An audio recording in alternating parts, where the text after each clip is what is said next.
Yeah, you know we bouncing to it, baby. We bouncing. I'm back here in the background, like, yeah. What's happening? How we feeling today? Welcome to the show. Trust me, bro, you're gonna have a good time. I guarantee it. Jenna in the house. My guy Nick, Keeper. We'll call you Keeper. I always say your government name. I'm gonna forgive you for the government name. Just one. You get one this show, so you used it up. You used it up. That's it. We'll be on our best behavior the rest of the time. And I'm JChains. Thanks for joining us. Make sure you guys are smashing that like button on your way in here or hitting the heart. I guess if you're watching on X, that's where most of you do watch is on X. So smash that heart. Don't be a heartbreaker, but smash it. And if you're on X, you know what? Make sure you're following all of us, for one. And for two, go over to YouTube for like 2 seconds. Even if it's just 2 seconds, just subscribe and then bail out if you really want to watch it on X. Come on. Help your boys and your girl out here. We love you. We appreciate it. There you go. Jenna, what's up? How we feeling? I'm feeling amazing. A little tired, a little sore, but I'm feeling really good. How are you guys feeling today? Yeah, I'm feeling good. I got this last week has been super crazy busy in a really good way. Crypto has been interesting this past week as well. I think we'll get into that here in a little bit. Yeah, life's good. What about you, Jay? You're traveling a little bit, right? Cool. Yeah, I think so. We'll talk about football, fighting, crypto. Yeah, we'll do like a whole sports segment in a few minutes here. Yeah, I'm good, man. I'm up in Chicago hanging out. My mom's birthday tomorrow is Wednesday, right? Yeah. Dodging bullets up in Chi-Town. We are up here, man. That's why I'm in a sweatshirt, bro. I'm freezing. Even though I'm in a house, I'm cold. Like, I just need to get back into the South where my blood is nice and thin. I got that thin blood. I was saying before, when I was younger, my grandma would come up, this is where I lived here, and she'd come up in the summertime wearing a sweater. I'd be like, Grandma, what are you doing? It's like 75, 80, like it's warm. She didn't believe that. She thought it was cold. And that's how I am now. Like, I feel like this is cold. Get me back to the South. I need my 90s and my son. No more cold. Yeah, Chicago. I lived up in Wrigleyville for maybe a year and a half. It was a nice spot. But if you get too far outside of there, the wrong side of town, you get over off of like Homan, and all of a sudden you're dodging bullets, like for real. For real. That's why they call it Chirac now, I believe. Chirac. Yeah, that's right. Lots of Everybody needs to blow up the chat for happy birthday to Mama Chains. Seriously, blow this chat up and tell this woman happy birthday. That's awesome that you're visiting her for that. I love that. Let's go. All right. So here's the deal. Here's what we're going to be talking about today. Obviously, you can see a little bit on the show, the JavaScript hack. We're going to talk about that. Well, what does this mean? Does this mean like we stop using crypto, man? Don't do it.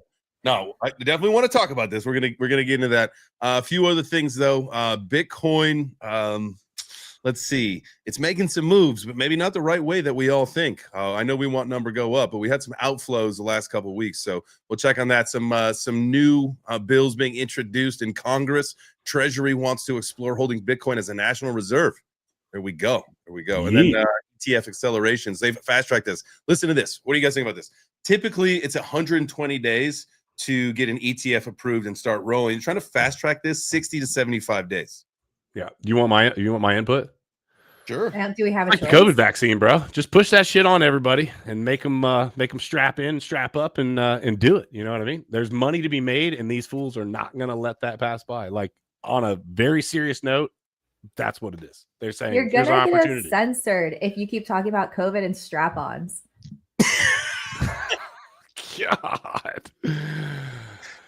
Yeah, well, deal with it. It's what it is. It is money, and they are yeah, just gonna push it out there. I think it's a good thing. I don't think that this is a bad thing, but that's definitely what I think's happening. Jenna, you disagree?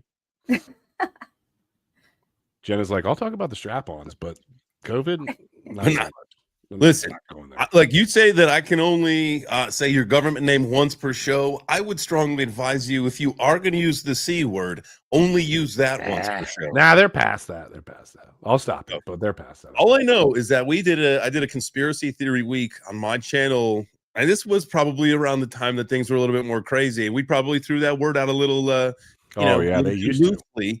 And I ended up getting the channel ban for 10 days for medical misinformation. So I'm just saying. Oh my God. That's a thing. Yeah, for sure. No, it was absolute insanity. So you're right. I shouldn't say that. Hey, let me jump into the chat real quick. I always like to say hi to the chat. We got Degen Brian in the chat, at least from what I can see.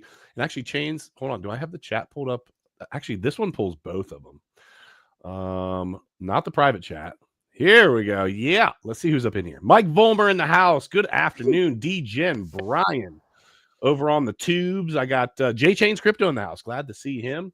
Who else we got? Blocky. We got Zen Girl, Tanner, Red Nugent. Zen Girl. Blood. I keep talking about. I owe Blood a text message. Actually, I owe him a phone call, and I have not done it. I have dropped the ball.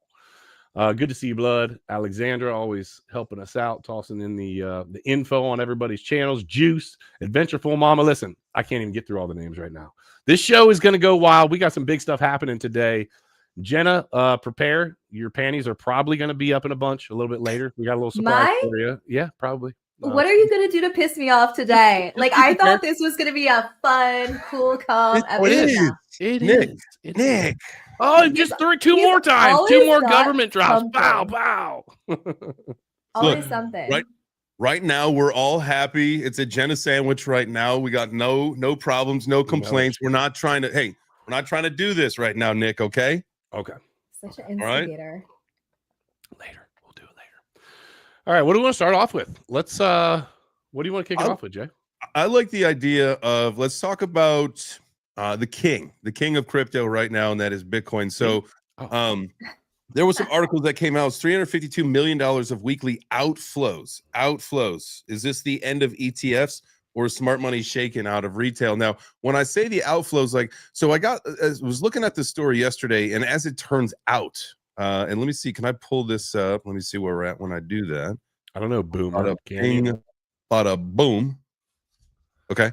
So here's kind of a story that I had seen with this, and this is XRP and Solana signal bull run while traders hedge for downside in Bitcoin and Ethereum. And so you heard me say $350 million of outflows are happening while Solana and XRP are seeing inflows, right? And so I think that's a clear indication that money is paying attention to different things in different ways right now.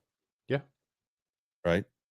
So we can run through this really quick if you like. And so Dirabet is the one who says this. They're revealing a striking divergence in sentiment from major cryptos. Again, XRP and Solana are taking this show. And I was actually looking at, what do you think about the meme coin situation? I've been seeing a lot of things saying that meme coins are ripping. And I know that when we get to altcoins, Nick, you've got something that we want to talk about specifically. So I don't want to jump ahead with that. But what do we think about meme coins? Because that's what most people are thinking about right now. Like, well, you should ask the queen here. Jenna is all about the meme coins, and so we'll start with her. Jenna, what do you think about the meme coin situation right now? I know you got some particulars that you really like. What do you think? Well, I do have particulars that I like, but before that, I think meme tokens are always good. For me personally, I think they should always be in my portfolio. The problem that I have with meme coins is I never buy enough to take profit, take more profit, take more profit. I always end up like selling too soon, and that's kind of the problem. But I have learned, guys, you'll never fully sell the top, and you'll never completely buy the bottom, and that's fine. I'm okay with it. Profits are profits. But I think meme coins are always great. Like, they're the high risk play. But even like with the higher market caps and everything, those ones, like, they're not going away. Like your Doge, like all those are not going away. I don't really play in those too much, but there are ones that are kind of bottomed out that I like. Like, I was just looking at, and actually I will show this here. If you want to, you can share my screen, but Perpe. So I personally am into the boys club tokens. Like, I love them. I have a PZ tattoo. And so PZ is Pepe's alter ego, and I bought that at the very, very bottom. And I don't know if you can see, he's kind of because of the green screen. Yeah, but still, you can see it. It looks good. But anyway, so I was like, listen, if this thing hits $10 million market cap, I'll get the tattoo. And that little dude, it just ran. And it was great. It was really, really good to me. But those are the Matt Fury Boys Club tokens. They obviously are your spinoffs of Pepe, but I like those, like Brett, all the Boys Club. But Pepe is one of the ones I really like right now. It is on Solana, and the chart for that, and I do have that here. I'll pull it up for you. It is completely bottomed out right now. I mean, it just had like a little bit of a pump. But what I've got to say is I really like the community. And I know that that's one of the things we get in trouble because we get so attached to the community. But I'm also not afraid to take profits on the token.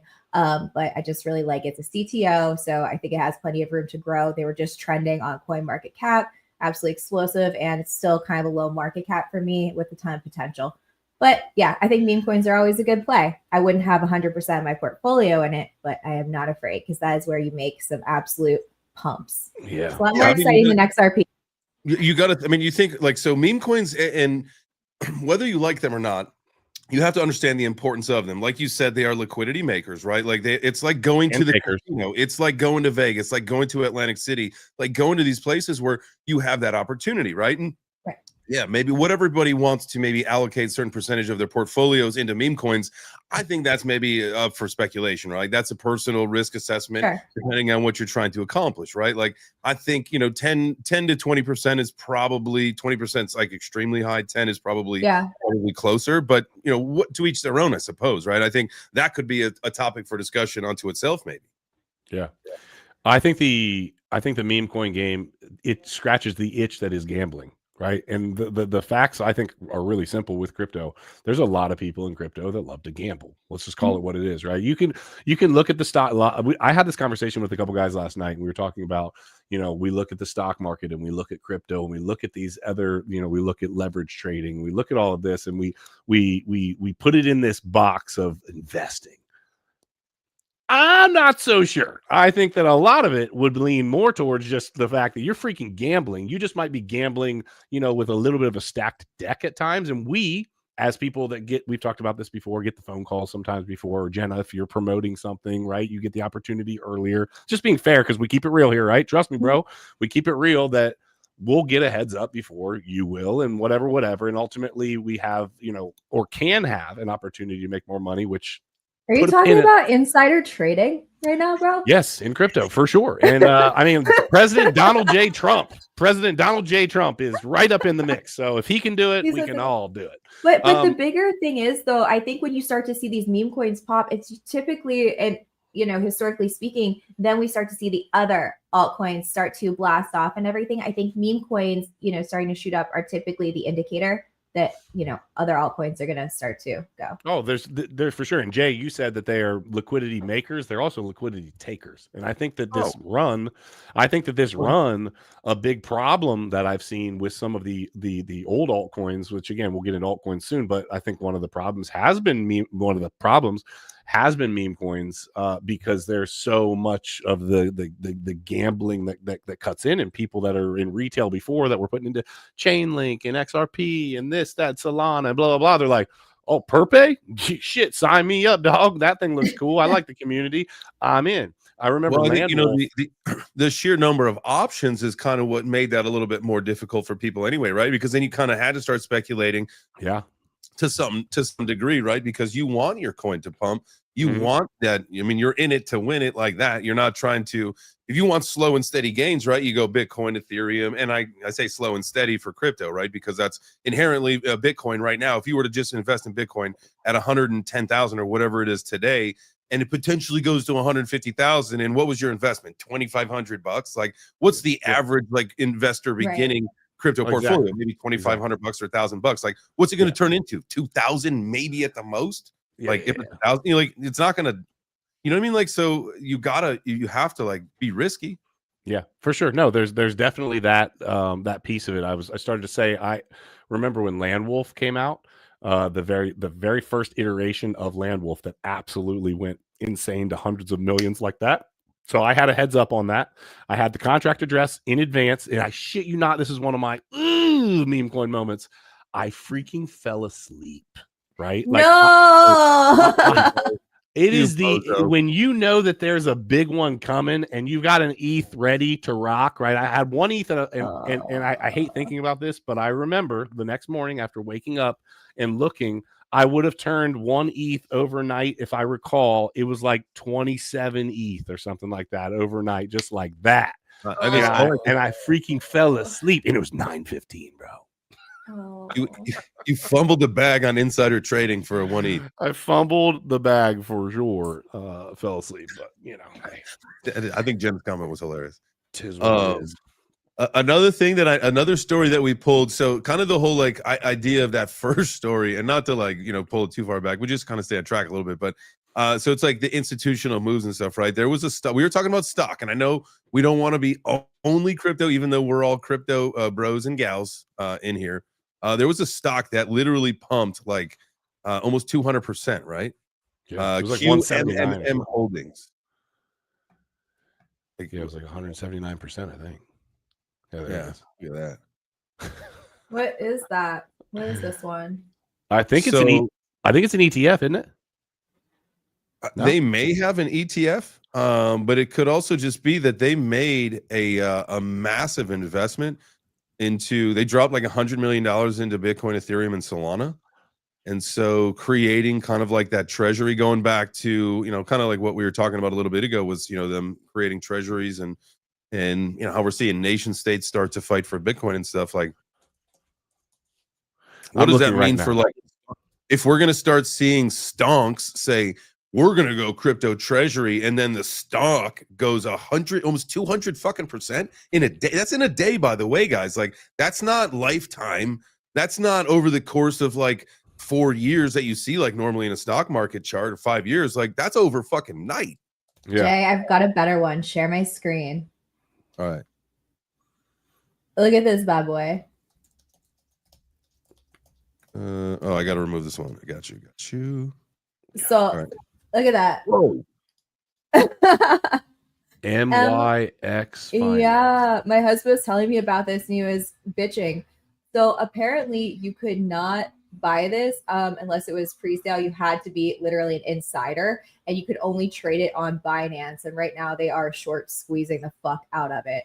But it's a huge like insider trading scandal that's going on right now. Imagine getting this token at fucking 10 cents and now is at $17.90, and it has like a $3.5 billion market cap. Is that not insane? Okay, so, okay. Let me ask you a question. Okay, it's a DeFi protocol. Just for the sake of easy numbers, let's just play a little game here. You get a token, you get the opportunity to buy a token at 10 cents. At what price are you out completely? What are you holding on for? At what price are you out? How much did I buy? No, hold on. How much did I buy? So let me just set the story up, right? Because everybody's heard the Dogecoin guy who spent like $1,000 and now he's like a gazillion. He made like $20 billion. It was some stupid number, just right? Dumb number. I'm telling you, if it's me at like, I put in $1,000 at maybe 4 or 5 million, I'm out, right? 20, 50 million. I have noodle legs and I'm going to the hospital because like, I don't know what to do. Right? Like, there's no fucking way I'm hanging on for 100 million, 500 million, or even $1 billion. No fucking way. Like, what's your outlook? I would have paper handed between $1 to $5. There's no way. I would have been out by then. You're saying I put in $1,000? Yeah, at 10 cents, and so 10x at $1. So it 175x effectively. Yeah. I'm probably out at $5 at the most. I mean, okay. And this thing ran. The one that Jenna was just showing us. Let's go back to it. What was the number on it? It's $17.93. The problem is you know what? And Blocky, or I think it was Blocky said it though. But he's saying can't short squeeze without liquidity above. So there's something else is going on here as well to be able to hold and continue, or we're going to see that thing turn right back around and dump heavy and hard on some people's heads. Oh yeah, absolutely. Sure. So yeah.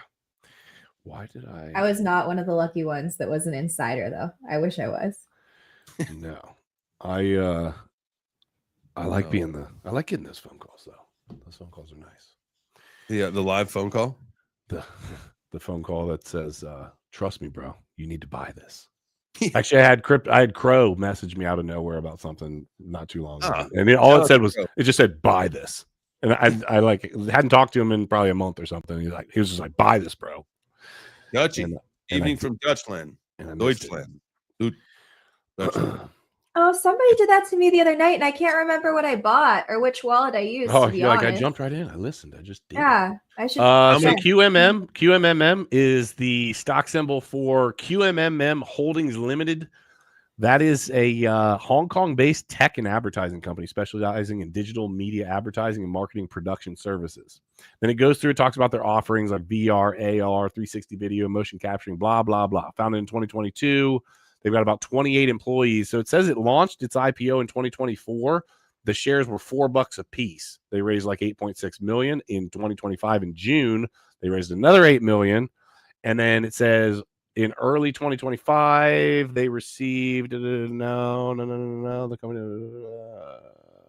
They had to end up doing a reverse split. So that's why the numbers look so funky. That's why they went from multiple dollars. Nobody likes to reverse it, but there's the here's the all-time chart. Let me go back to it myself if I'm covering it. There you go. That's the all-time chart. Are you showing me? Shot up to almost to $50. Yeah. And then obviously what's it at right now? $31? 48.40. It's at 31.09. So up 930 something percent. So are you trying to get into this, or are you just looking? No.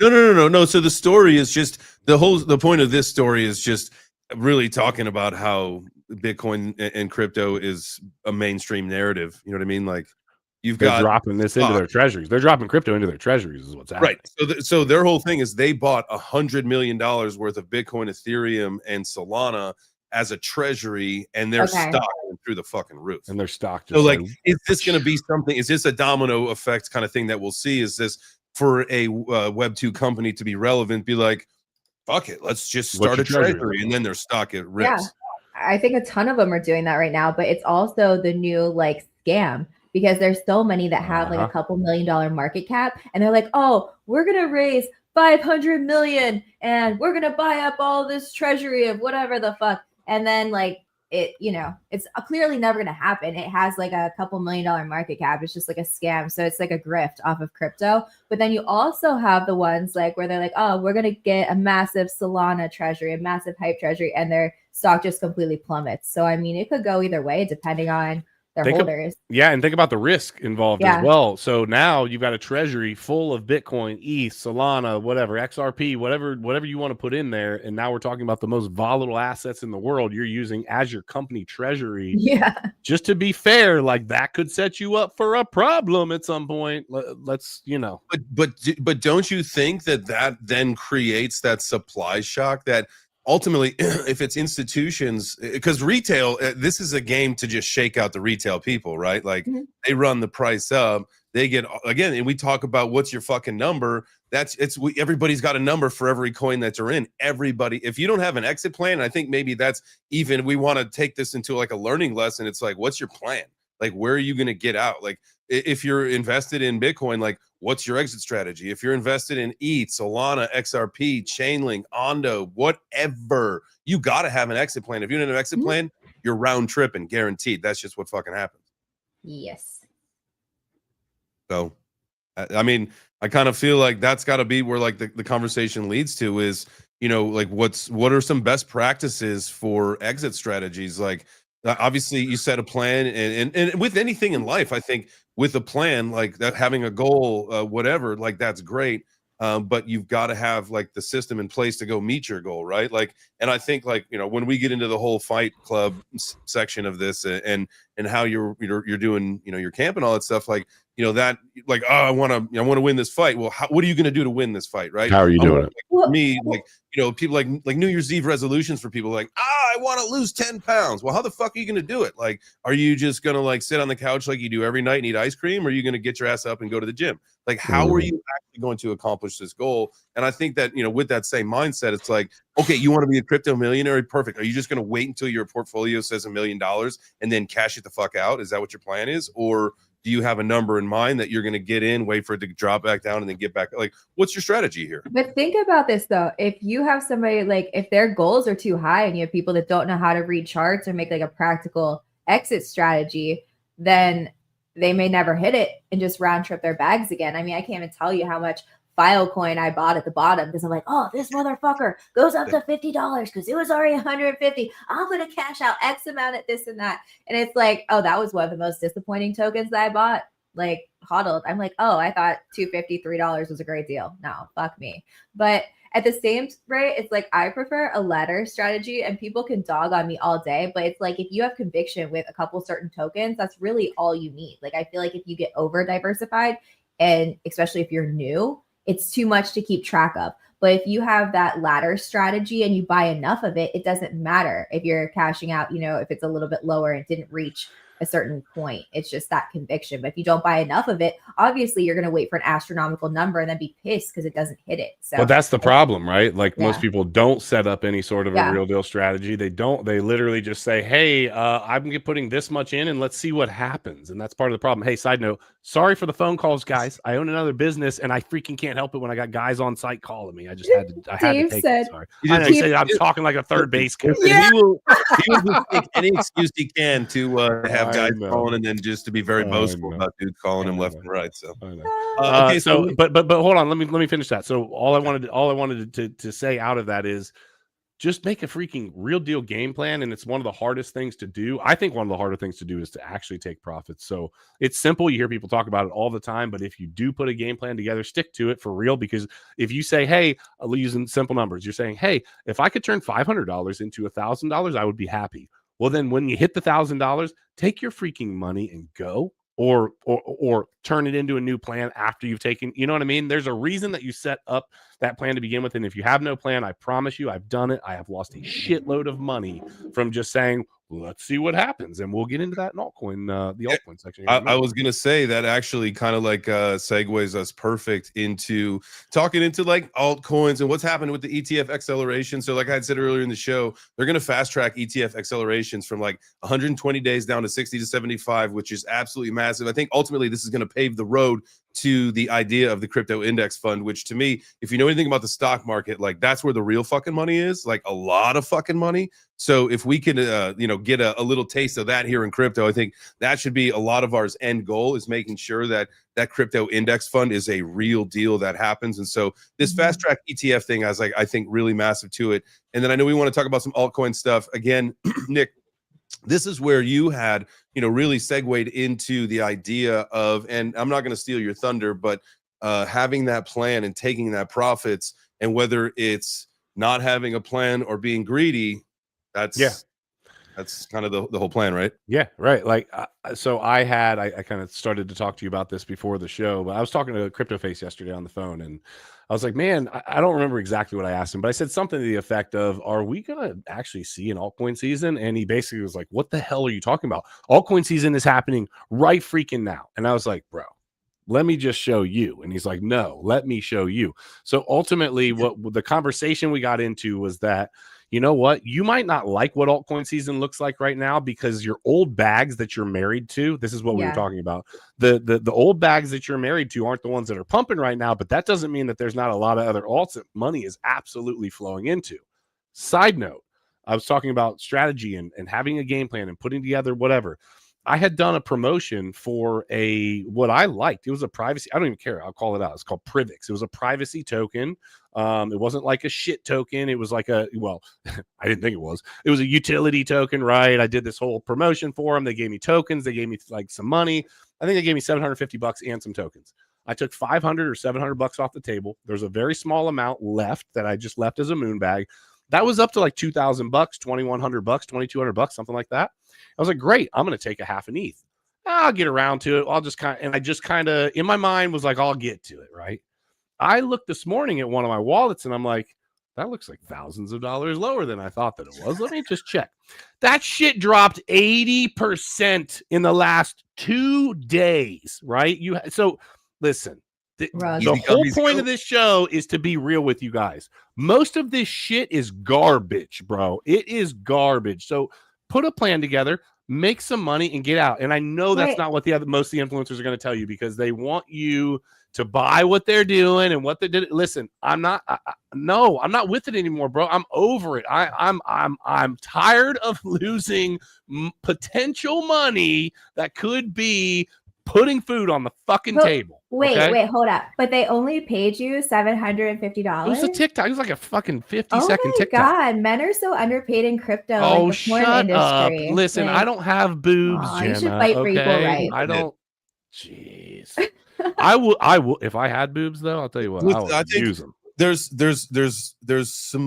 definitely both sides to how you could see this argument play out, right? Like, I think that you can't say that it's, it has to be one way or the other, to be honest with you. I think, like, because look, when you think about joining community, one, it takes care for a lot of people in this space. It's a mental health thing, right? So there's also the worst thing you could do is join a community, because it's a mental health thing. Like, what? They're not mentally well for joining a community? Because it's because people are lonely. It gives you hope. It gives you friends, family. You're lonely, and you're in the Discord every day. You're in the Telegram. You're on the live chat. You're in the spaces. You finally have a purpose. You've got a community. You've got people that are there for you. Like, it's different for a lot of people. You know what I mean? Like, so different strokes for different folks, kind of thing. And I get that, but at the same time, financially, we're rewriting, and let's talk about a bigger picture here. Financially, we're rewriting the script for investing, because normally you never marry your bag, except for when you get into crypto and you become a community member, because then ultimately you can't sell on your friends, right? So you've got to find some different opportunities, different ways to do things. And I think, like, listen, there's got to be a way to solve this so that people don't have to feel shameful if they need to take some profit or whatever they need to do. Okay. But, so what does that look like? I'm asking you guys. What does it look like, Jenna? I wasn't paying attention. He's asking. He's saying that we get caught up in it.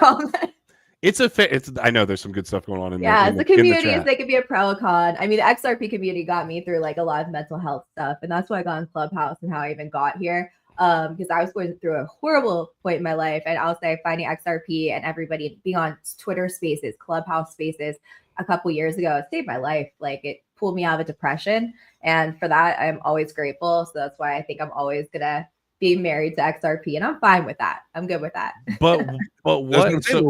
We're crypto is rewriting the investment thesis of don't marry your bags, because ultimately you kind of do, because it's so early on, and I think it's conviction play, right? Because we have such conviction in the tech, and this was earlier on, because this came before there's a million meme coins and shit coins and all that stuff. I mean, XRP there was a lot of that was put into it early on, and that's what you're talking about back in the day. You're not like you got it in 2024, right? Exactly. But and I get what you're saying, but I think that comes with time and wisdom in the space. And unfortunately, it's like that, because I think it's wrong to shame someone for taking profits. If you know what, a couple X's is gonna make their life better, good for you, and do it. You don't owe anyone anything or any explanation. I can't tell you how many things I round tripped and NFTs I bought, almost every single one on the XRPL to support them, and they all went to like nothing. And I think about how much XRP I'd have if I didn't buy and support them. But at the same point, it is what it is. It's a lesson learned. But now, fuck no, nobody, like, I pay my own bills. I will,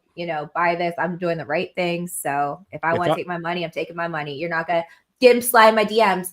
Oh, so we're about to do this and that when you see I sold some tokens. Like, no, get the fuck out of here. I see you watching my wallet. Yeah, that's the whole thing. Is like, it's not like if you were to do and just use different like examples, whatever. Like, if you were in a Coca-Cola commercial, Coca-Cola is going to pay you. Now, they don't have Coca-Cola token, so they're not going to pay you a Coca-Cola token. They're going to pay you in normal dollars. But like, that's just normal shit. It's just unfortunately getting paid in the token, I think, is the error on the project, because of it ultimately puts less value on their token than $1. Oh yeah, absolutely. If you're paying influencers, you're fucking up. You're gonna get a huge pump and it's gonna dump, and then everybody buying at the top is gonna bitch for the next 5 years, and shit's gonna go dead, and maybe you'll hope for a CTO, but you will never get that pump again.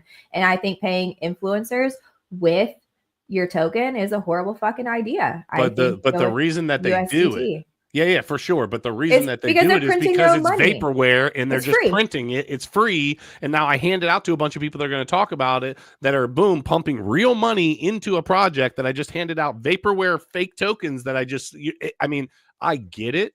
But again, that's the reality of a lot of this. It's not to say everything. I'm not saying that just all of crypto is a scam. But what I'm saying is understand when you are playing this game, whether it's altcoins, whether it's meme coins, whether it's whatever, if you don't have any sort of a real deal grasp on what you're planning on doing, you are set up to freaking fail 1,000%, because I've had tons of experience with making tons of money. And I've had tons of experience with not making tons of money and getting kicked in the balls too. I promise. It hurts, right? And so, yeah, that game plan has to be there. It has but like red alert. Like if I see them in my DMs, we will pay you into. No, absolutely not. And I have to like it. Like no, it's a huge red flag. Yeah. So, anyhow, yeah, I like it. I'm glad you're learning. You said you're glad I'm what? You're learning. I'm glad. Thank you. I appreciate that. That's warms my heart. I'm figuring it out. It's only taken me about 8 years. But even with that, even with that, I knew better than to let this token, the one I was just talking about, sit. I knew better. I should have jumped on. It does not take long. I know my way around a crypto wallet, right? Like it doesn't take long to freaking convert. Well, I was calling him greasy. Because he was greedy, but he was also lazy at the same time. So he's greasy. Greasy. Yeah. Greasy. Hey, what's up, greasy? And that greasy cost me a couple G's. You know what I'm saying? Greasy.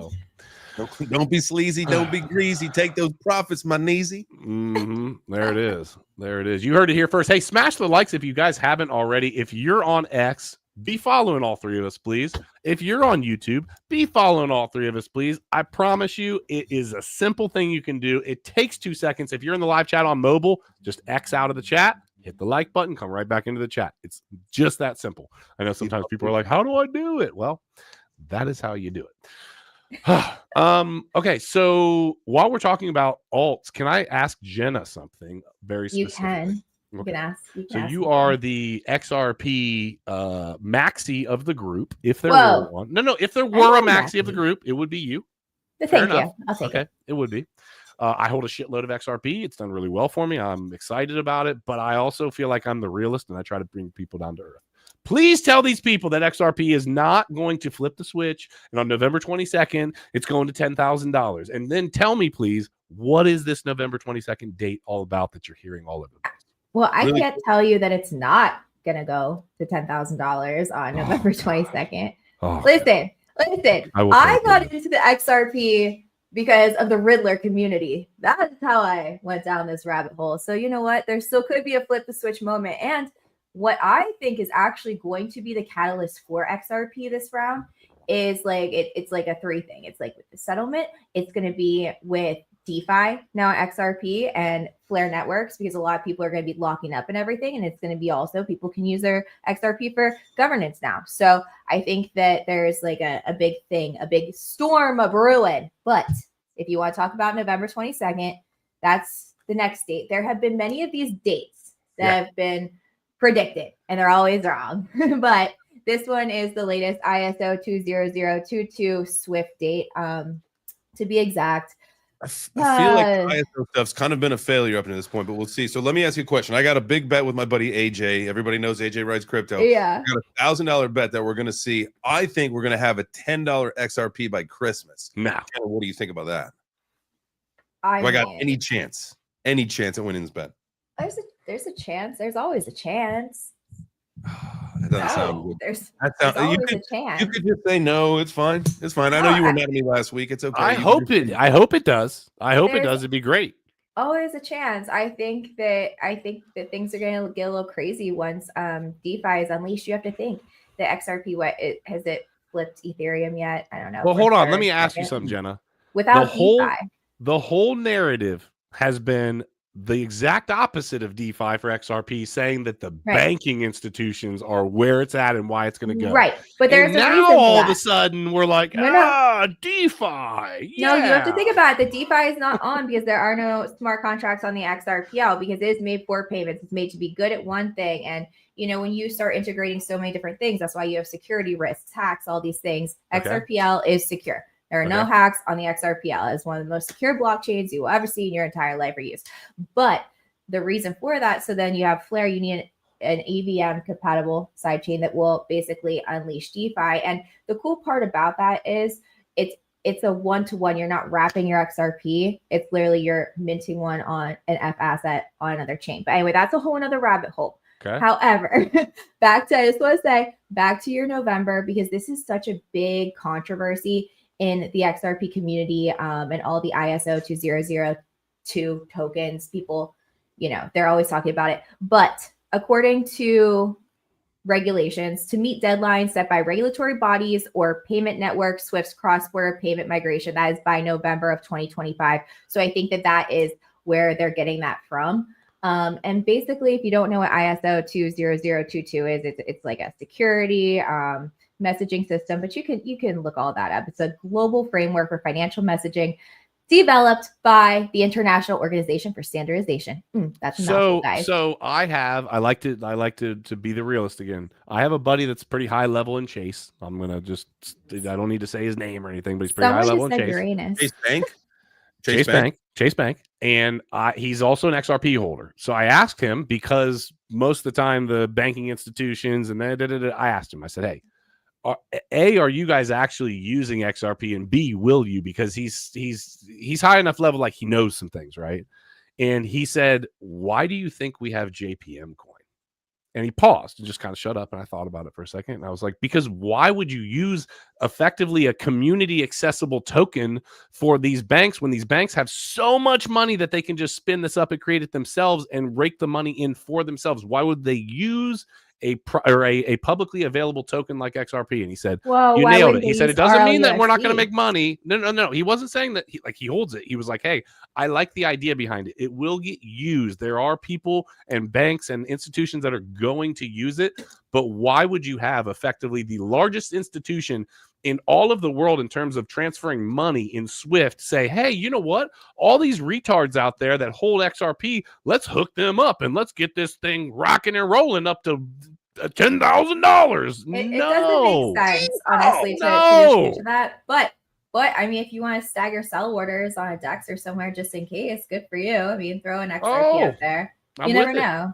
Green dildos happen. But at the same point, they don't call it all the money for nothing. So I'm gonna put it on you, Jenna. It'll be $1 trillion token. It'll be a multi-trillion dollar. It'll be $1 trillion token. Really? Yeah, absolutely. What is it right now? Absolutely. What is the market cap right now? A couple hundred billion, maybe. It 208, 200, maybe two. I'm not looking. 280 something billion fully diluted, maybe. 176.6 billion. Right now. Oh yeah, because half the okay, I got it. So 176 it is tried through and through. Just the biggest thing is people hate that they hold so much in escrow. That's a 6x from here. So that's an 8. So listen, so Jenna, at $1 trillion, effectively, that's an $18 XRP, right? Yeah, still not like huge gains from now, but I think realistically speaking, multi-trillion-dollar market cap is not out of the question for XRP. Now, $1,000? No. 10,000. I mean, it could. I'm not, I'm not. No. I don't disagree. I don't disagree. But the numbers that get thrown out are so crazy. The $10,000 one is a quadrillion dollar market cap. It would mean that everything, and then again, the XRP community, which again, I'm very much a part of it. I hold more XRP than I can all but guarantee you, most everybody but they say, well, market cap doesn't matter. It's like oil. Oil doesn't have a market cap. We don't know how much oil is out there. Oil is used and burned every single day. That is a massively different. It's not a commodity the same way that oil is. Like that argument is so stale. There is a theory with XRP of why market cap doesn't matter, and I'll pull that up for you for the next one that David Schwartz, the CTO of Ripple, has actually said and kind of gone through that and debunked why market cap is irrelevant for XRP. I'll find it for you. It's not, though. It can't be. You have a set number of tokens that are there, and you have a value that those tokens are moving. So it has to have a value per token, which then creates a market cap. It's just there's no other way around. What's the multiplier? Jenna, what's the multiplier? Multiplier of what? I've always heard people say XRP has the multiplier. I couldn't tell you what the multiplier is. I haven't heard enough time playing Keno. Listen, I've heard people say the market cap doesn't matter. XRP has a multiplier. These are like quotes from like people in the chat. People have sent me emails like XRP market cap does not matter. It's all about the multiplier. And I just want to know, what the fuck is the multiplier? I will research that and get all of that information to you, because I do not want to say the wrong thing. Yeah. Okay. Well, I want to see it go as high as humanly possible. Again, to be clear, I just always tell people that whenever I make videos trying to bring people back down to earth, I would love nothing more than to see a $10,000 XRP. I'd be a billionaire. That'd be sweet. I'm with it, right? Why don't you chat? I will hook all of you the hell up. Trust me, bro. Trust me, bro. Get it rocking. I'm with it. I just don't want what I don't like is I don't like new people coming into crypto with this idea that genuinely their life is about to change overnight. It's sad, dude, because I literally think people have this idea that like, man, I bought 1,000 XRP and I'm gonna be freaking I'm not gonna have to work anymore soon. Yeah. And I'm like, really? You don't really think not going to do it. Yeah, no, it's not. Baba Kug said the amount that you need for generational wealth is 20,000 XRP. Well, then I'm multi-generationally wealthy. That's apparently if you hold that, that's supposed to be the number, but that's from a Riddler. I don't know. Take with that what you will. But what does Dale Lane say? 8 board with full control and focus on extracting liquidity. Very low Nakamoto coefficient, and 200,000 fools thinking it's a crypto that they have a say in. The one thing that is a really good argument too is the escrow. You got 1 billion tokens that get dumped onto the open market regularly out of escrow. That freaking it's not crushes. Changing. It happens. Like, I mean, now that we're so used to it, it's just what happens every single month. We're used to it, so it doesn't count anymore. It's like it's such an old fucking narrative. It's been going on forever, but it was designed, for a reason to do that. I mean, it's just like. Is what I thought we were going to talk about ledger issues and crypto freezing warnings and what we are. But when you get an opportunity to talk some XRP with the Jenna X, you got to take it. Absolutely, absolutely. Take it. All right. Well, let's flash forward then. Let's do it. Let's talk about it. What happened? Who knows? Stop using crypto like that. Okay. So when I see the headline, I'm going to take my glasses off and look serious. I'm even going to full screen myself here for a second. I like that hat. That's a really cool hat. Thank you. Yeah. So this is an actual, so real quick, a little bit about me. I'm an actual rope and ride. I used to live out in Colorado and I was working on a ranch for a while. So this was one of my actual Stetsons. And I've got a Stand with Crypto pin here. I got that recently. We'll see. They came out of nowhere, Stand with Crypto. But now you took my idea that I was thinking about Jenna away. I don't even know what the hell I was talking about. You're talking about problems on the blockchain? Hacks? Are we safe? Are we gonna lose all our crypto? What's gonna happen? So when I see the headline that there's a freeze warning on on-chain activity on the blockchain, you're like, what is that about? Yeah, like we're gonna stop using crypto for how long? And what are we stopping doing? What are we not doing? What are we allowed to do? Who's saying this? Why is like an official? Who's saying this? Let's figure that out, right? I feel like that's probably the most important thing. So Ledger, their CTO warns of this NPM. What's NPM? It's a JavaScript thing. This is something, Nick, you're more of like the tech nerd, I think. That was a joke, right? Are you busting my balls right now? Because yes. I am far from the tech nerd. That is for me too.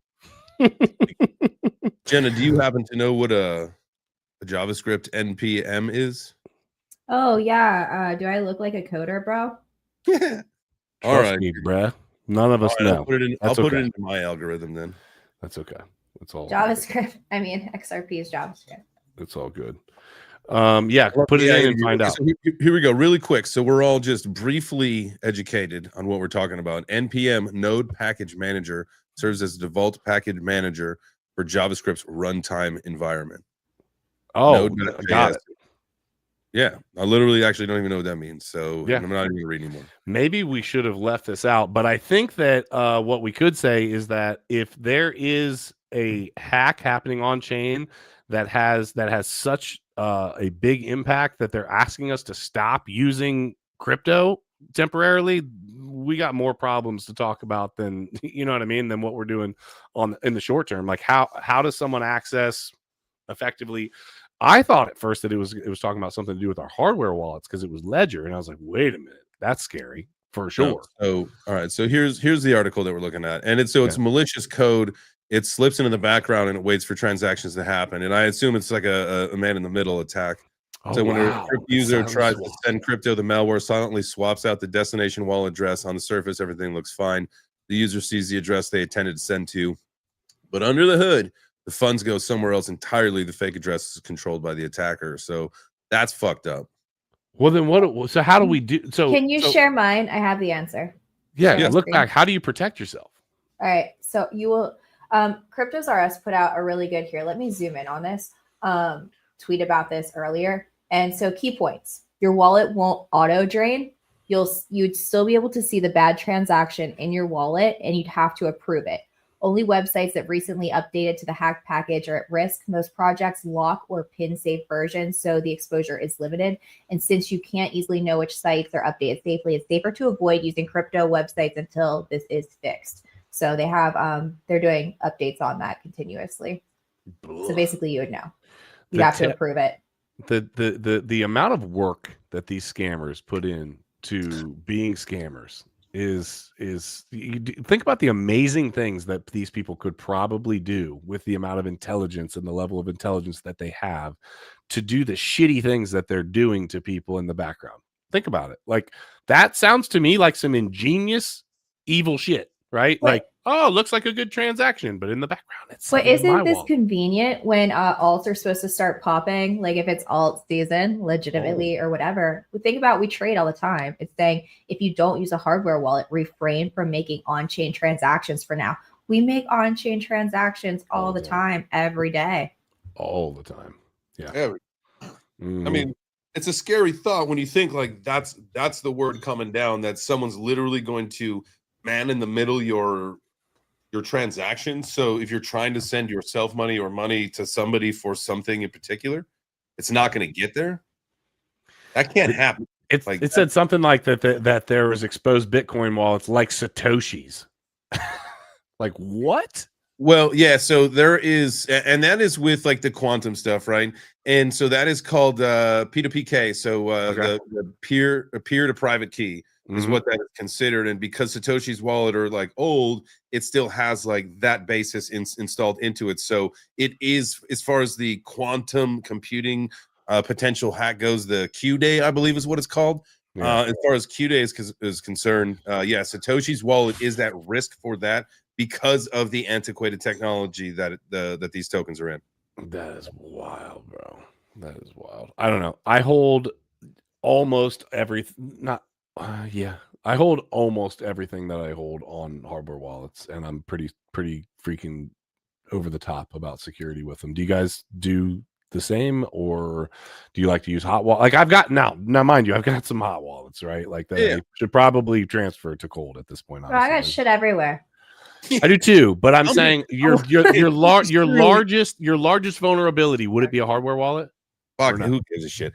The question is, yes. Well, no, your biggest vulnerability is your hot wallet for sure. No, I'm asking you if you were to get attacked, and like I know Jay, you recently did, but I'm saying if you were to get attacked at this point, like my largest vulnerability would be, obviously I'd have to do something insanely stupid to mess up with my freaking hardware wallet, but I feel like all people should know how to set up a cold wallet and why they're utilizing it. Yeah. And I mean, most people don't. Cold wallets are great for what they're intended, and hot wallets, you know what they are, so that you can be free to move your stuff, and you don't have. Yeah, right now, here we go. Got to make the moves, especially if you're living in it, right? If you're fully in crypto, if you're keeping everything in crypto, and you've got what you need in fiat to pay to certain bills or whatever, like you're living out of hot wallets, and that's why you got to be careful. Not your keys, not your cheese, baby. All right, let's talk likes, guys. Yeah. I was gonna say, smash the likes first of all, if you haven't already. Looks like we've got like I don't know, 80 something people in over on my channel, and I appreciate the love, everybody. And I can't see everybody else's channels, but if you guys aren't subscribed to JChains and Jenna on the YouTubes, make sure to fix that problem. And then also, if you're not following me and Jenna and JChains all on X, fix those problems, please. I'm hungry. We love you guys. Yeah. Yeah, I would assume you are. This is Fight Camp. Got the old flight to Singapore coming up soon. How's training camp going? You feeling good? Oh, it's going awesome. I'm tired a lot, but I feel really good. I'm glad I have a couple more weeks to train, but damn, I am not the same person I was last year, and I have a totally different mentality, and I'm training harder and just focusing on different things. So I feel really good about this, and I like that it's just boxing versus full bore MMA, and you're trying to like learn all the different things. So now you can just get good at a few things, and I think that's what's up. But no, I'm loving every moment of it. I hate that I'm away from normal life so much, but I'm like, damn, I'm literally getting paid to go to the gym. I love this. Like, I get paid to work out. What are you? So, Jenna, you said you're literally a different person than you were last year. So, I've trained for a fight. I was in the Marine Corps, martial arts instructor in the Marine. Like, I've done a lot of the fight stuff, right? So, I get the idea of what you're saying, but explain to the people that have no freaking idea. What he means to say is that he breaks his ribs in training, so he doesn't have to fight. Yes, Yeah, it was purposeful for sure. I mean, hey, give me a spinning back kick, please. Split my rib. I'd love to not fight. I'm scared. I think with the first one, I didn't get enough like sparring time in and everything when I went to it. And you're in the pit, you don't really know what to expect. You've got people all around you. You're a basket of fucking nerves. You're standing there on the edge about to go in. Like, what I get myself into? And it was like, I look back on it, I'm like, why didn't I just do what I was trained to do? Like 99% of my training went out the fucking window when I stepped in there, and I'm just doing all these wild things. I'm like, that wasn't part of it. And now I just have a different mindset. I feel better about my training, my skill level. I know I'm focused 100% and what I need to do to go in there. And it's like, I don't know. People are like, are you scared? No. What the fuck would I be scared for? Like, this is not a knife fight. I'm gonna be fine. Like, we're gonna go in there, beat the shit out of each other, and it's gonna be a good time. Hell yeah. Love that. I'm excited. I'm all about it. Yeah. I'm looking forward to it. The confidence is different this time. And your food regimen, you said you're hungry. Have you had to change like a lot of how you're eating as well? I can't drink as much anymore, so that was hard because I'm an alcoholic. And so I have had to quit that. Just have a little bit here and there. But and watching really what I'm eating, a lot more protein and just mindful. Like, if I want a little bit, but really not a lot of sugar. But just making sure it's clean. I'm right at weight right now. So just keeping it there and eating when I'm hungry, just not a bunch of junk. That's all. That's smart. There you go. That's good. It's good to be like at your fight weight is kind of your walking weight at this point, and you're a few weeks out. So that's good. You got a little time. Plus the travel. That's it'll be an interesting flight. I think it sounds like I feel like, because I believe I get in at the same time. I feel like we'll all be on the same connection flight coming through. That'll be fun. Yeah. Oh my God, that'd be awesome. Well, but isn't there something going on? Aren't you doing something in Austin coming up soon, JChains? Oh, yeah. What was that? Yeah, so, well, actually, as it turns out, I'm going down to San Antonio for the UFC fight this weekend, and I'm going to be, I used to live in Austin, so I got some buddies there, and it turns out I think I'm going to get some training in with Aaron this weekend. So we'll hit the mitts, we'll create some content. Oh, Bitcoin Ben said you're supposed to get Bozak in shape, JChains. Yes. So the plan is, so I've got a busy schedule coming up. So I'm going to go down to Austin for the. Are we avoiding that, Jenna? Are we just totally just going to brush by it? I didn't hear you say anything. You didn't hear him say that he's going to be training with Aaron? Okay. All right. Cool. Oh, yeah. No, I must have missed that. Anyway, so I got the Vegas trip, and then I'm coming back to Chicago. I'm sorry, the Austin trip, then coming back to Chicago, and then driving the family back to Atlanta, and then I'm flying out to Vegas for several days, and then flying back, and then getting ready for Singapore, and then it's time. Good God. Hey, is Bozak so I can't envision him fighting. I'm not being mean. I just can't, right? I think it's cool. Like you said, he's been trained. I do too. I think it's cool for anybody. I think it's a challenge to challenge yourself in any capacity, no matter what you do, no matter big, small, strong, you're a fighter, you're not a fighter, whatever. I think it's a huge challenge, and I think it's crazy cool for you to get in the ring. Yeah. you said he's training. He's training with a good fighter from Karate Combat. Right? So Macaco Flow, Arturo Yeah. Vergara. Yeah, he's the belt holder. The champ. He's undefeated. He's awesome, dude. He's a cool dude. And so he'll be out there, and I'll be out there. So we'll get a chance to train together. And then I'm not sure if he's coming to Singapore or not, but that'll be fun to get out there and do some training in Vegas with those guys as well. That's like what the next several weeks of my life are, kind of just getting trained up, and then hopefully in Singapore we can convince them to to start talking about the fight with Harley in December, because that's the goal, the fight, and start That'll talking be a good about fight. Are you guys close in weight right now? I think so. Yeah, I need to come down anyway. I put on a few pounds after my last fight, and so I was 217 when I weighed myself yesterday. I was like, oh shit, you big boy. Is that a good thing or a bad thing? It's too heavy. I normally like to walk around in more like 205 to 210, and I just like happened to step on the scale, and I was like, oh, I'll go to the gym, fatty. Oh. Yeah, that's me right now. I'm like 222, and I think 205. Probably 205 will be the fight with Harley. I think that's probably about the fight weight. Yeah, I would say a little anyway, and I want to. I want to anyway. Yeah, that'll be dope. I need to get in there. I told what's his face. I think we talked about this a couple weeks ago. I told what's his face that I'd fight, and then I don't know what we didn't talk again. So who would you fight if you could call one person out right now? Who would you fight?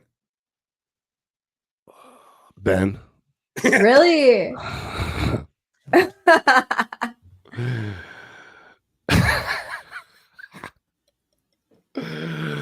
Listen. No, I actually don't have anybody in crypto. I was doing that for clicks. Well, I would totally fight Ben, but that was just being silly. But I don't think I have anybody in crypto.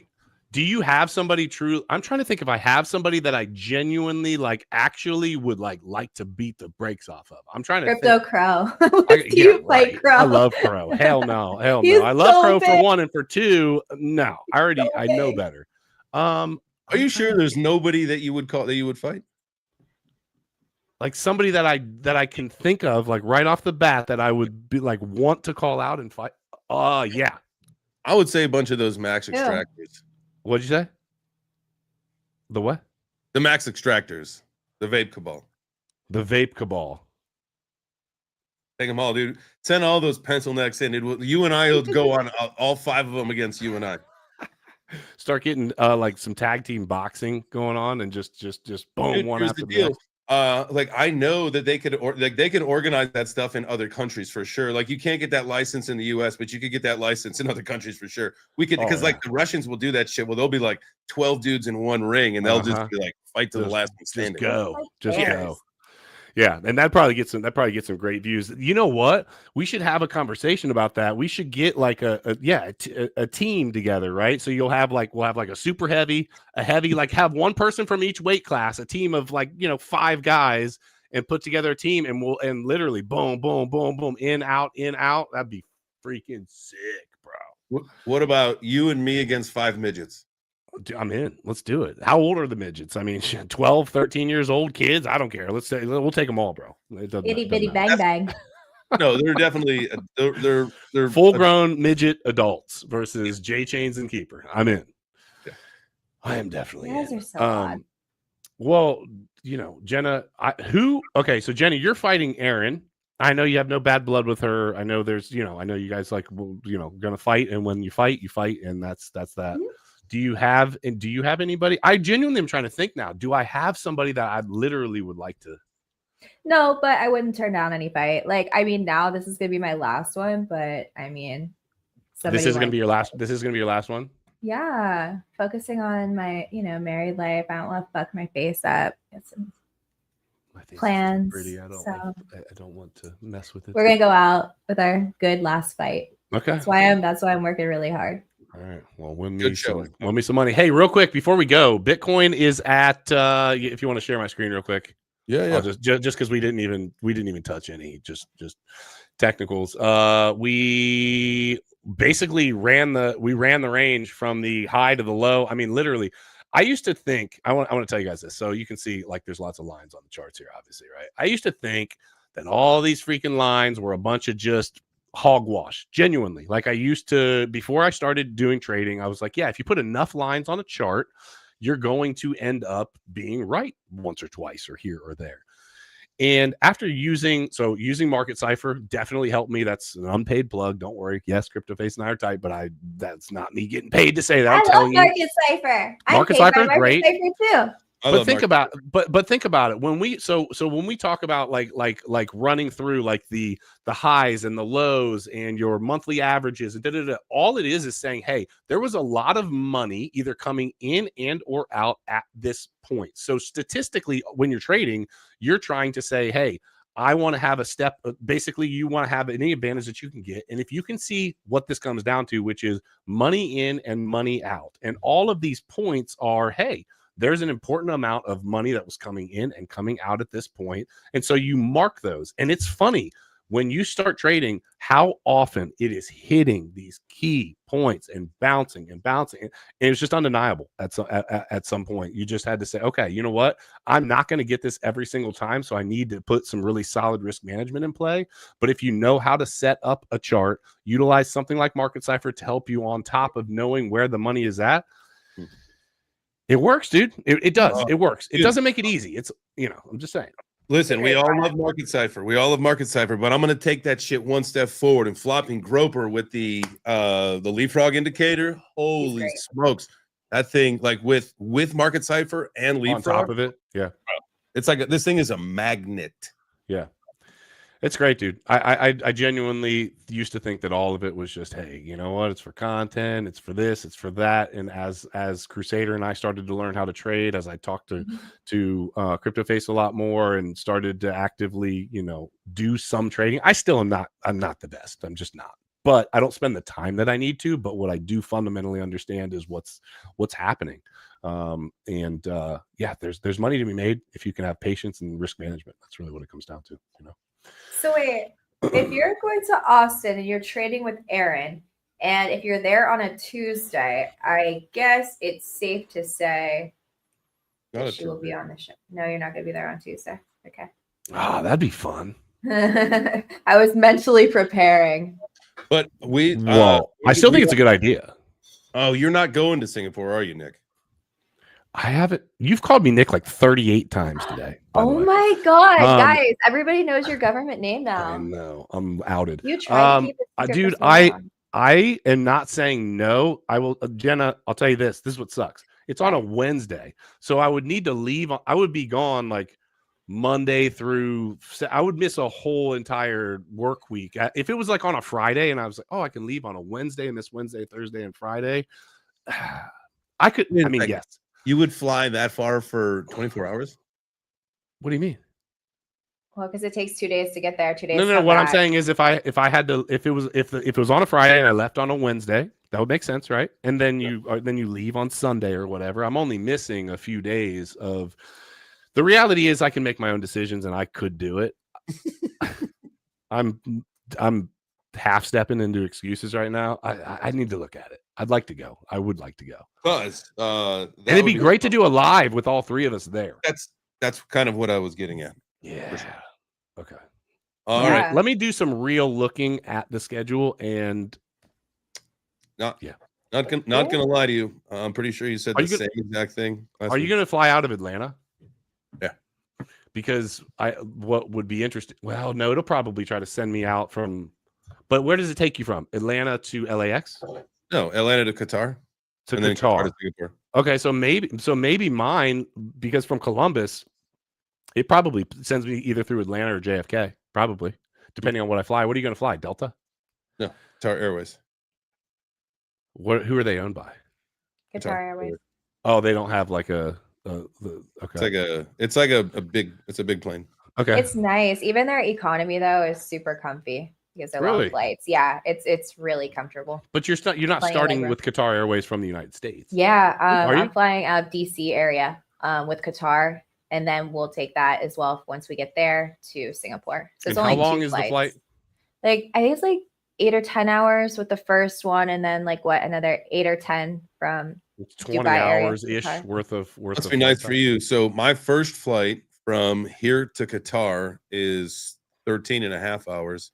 and then it's like an 8.5-hour flight from Qatar to Singapore. But coming back from Qatar to Atlanta is 15 hours. Oh, yeah. Brutal. Yeah. That's a long time in an airplane. I'm gonna get antsy. You know what I'm gonna bring? You know what I'm flying with? My box bowling. You have a box bowling? Oh, I do have one of those. Bro, listen, I'll bring that on the show now. I'm pretty good with that thing, by the way. We should have a contest, guys. We should have a box balling contest. I've got mine downstairs on the counter right now, bro. Next week. We'll have a contest. We're gonna have a box balling contest next week on the show. Deal. Let's do it. Whoever lasts the longest, there has to be some kind of a wager on this. Okay. So we've got to let people a box balling contest. Yeah. Next week. Let's do it. It actually sits on my counter, and sometimes while I'm waiting for my espresso, I'll strap it on. You with the strap-ons, I told you. Twice today. That thing is fun. Talk about strap-ons. I feel like an idiot though. I know that there's nobody like actually, but I always think like if somebody was watching me right now, so we can put this in front of as many people and you know as we want. Are you going to get performance anxiety? No, that's not part of my. That's not in my repertoire, my dude. But you know, trust me, bro. I can handle it, bro. I got this. We have 530 people tuning in right now. Yeah. Hey, listen, everybody who is in wherever you're at, we love you. We appreciate all of you for being here. We're trying to, just bring the entertainment back to the crypto space, bring you some value while we're at it, and looking forward to just continuing to do that on a weekly basis. At least for now, it's a weekly basis at 12:30 on Tuesday. So we got anything else, guys? You guys got anything going on that we need to let the people know about? I'm going to go get lunch. Yeah. Okay, but the people don't care about what you're eating. I think they do. Okay. Lunch sounds pretty good. That's my big event right now. Lunch sounds good to me. Jay, you got anything? That's it, man. Make sure. Listen, I like to talk about being better every single day. The 1% better thing, and it's cliche to some people, but I'm telling you, like, if you commit this to a lifestyle change, like your life will start to change for the positive. And so, whatever you can do, again, listen, it's not a weekend right now. It's usually that's where you might regress and take a step back, but always be trying. Always be trying. It's all about that consistency. That's all that it is. So that's it. By my calculations, if I am 1% better every day in 3 months, I should be Beyonce. But what? Hold on. Why do you want to be Beyonce? She's fucking queen. Slay queen. Slay queen. I think you could have picked a lot better there, Jenna. But I think you should just like fuck off. Okay. Well, thank you. Thank you. All right. You guys smash that like button on your way out of here. We'll see you next week. Adios, amigos. Bye, guys.